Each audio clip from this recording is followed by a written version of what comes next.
Now joining us via Skype to discuss this issue further is Javier Faje, political analyst. Now, Javier, thank you for joining us. 80% are in favour of independence, a huge turnout, but is this enough to prompt the central government to negotiate autonomy with the region?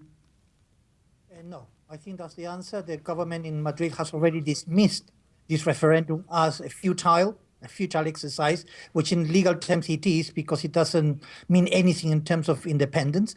We must take this result with a pinch of salt. First of all, a bit less than half of all the Catalonians eligible to vote turn up. That means that this referendum, let's call it referendum, was called by the pro-independence movement. So it's no surprise that 80% of people who went to the ballot boxes decided to vote for independence. But more than half of the Catalonians who are eligible to vote, those who would vote in a referendum, did not go to the polls, to the polling stations. That's an extremely important element we have to take into account. Now, opinion polls in general, which cover most of the people who live in Catalonia, suggest that 50%, more or less, are in favor of independence. So this 80% that voted in favor of independence on Sunday do not really reflect in any way the majority of the vote in Catalonia. Now, the government in Madrid, they do, however, before I go to the government of Madrid, but most people in Catalonia, however, want a referendum, which doesn't mean that they will all vote for independence. Now, Artur Mas wants to use this, he's already said it, and people from his government have said that they want to use this as a tool to negotiate with the government in Madrid to have a formal, legally binding referendum. The referendum yesterday was not legally binding, was just an exercise. But it looks very unlikely that the government in Madrid will concede this and will accept this. They have refused. The Socialist Party, which is in the opposition at the moment, they have had a more conciliatory approach to the result from yesterday, saying things have changed and we have to take into account this result. But they would also oppose any kind of referendum for independence. So it's a very risky strategy that Artur Mas, the head of the Catalonian government, is taking in relation to this, because it's not sure, it's almost sure that the government of Madrid will not concede, will not give the Catalonians a legally binding referendum anytime in the future. But we still know that a large degree of 50% were in favour of independence. Now, what would you say would be the next step for Catalonia? Do you agree that perhaps this vote will help to push forward the referendum goal in itself?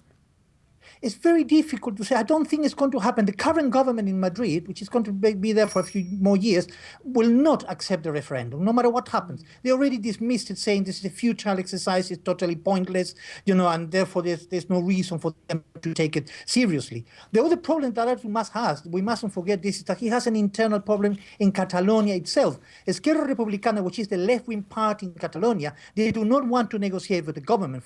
For them, negotiating with the government is a waste of time. They want elections and the new government elected from these elections should proclaim independence. So Artur Mas has to calm down people inside the independentist movement in order to be able to negotiate with the government in Madrid. So he has a war, just for use of a better word, in two fronts. One internal in Catalonia itself, for those people who want to put pressure on him to just go ahead with a referendum, and from Madrid who say we will not accept any kind of referendum. I mean, it appears from this side of the water that perhaps the government feels slightly threatened by the idea of referendum. Why won't they just put it through if they feel that it is a useless task? I mean, it will prove itself, won't it? Well, that's a very good question.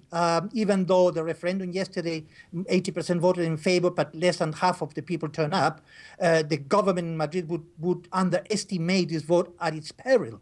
The risk would be that if they say, fine, the majority of people are going to vote no anyway, like it happened in Scotland, let's give them a referendum. But you're absolutely right. There's a slight fear inside the government in Madrid that a referendum would lead to independence. So that is also a very valid point that you are making in terms of why Madrid, if they're so sure that the people in Catalonia will stay in Spain, why don't they give them the right to vote as they did in Scotland? And obviously, we know the result in Scotland.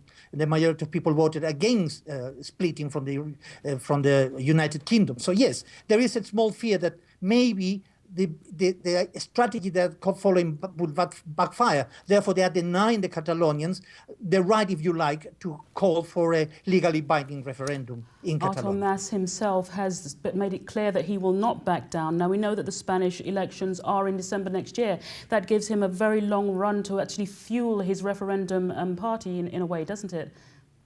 Yes, it does. Well, basically, he wants to negotiate with the government. He has taken a less confrontational approach to the whole thing. At the very beginning of this campaigning, he was determined, we are going to call it and we are not going to pay any attention to what Madrid says. This time, he decided to call for this exercise, and he wants to use this 80% as a tool to say, look, guys in Madrid, people and the majority of people in this country want independence. Why don't you let us do it? Because that's what people want to do.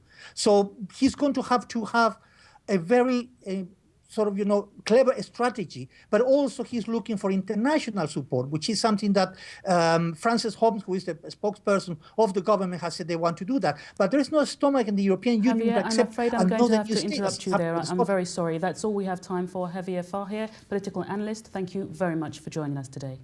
Thank you.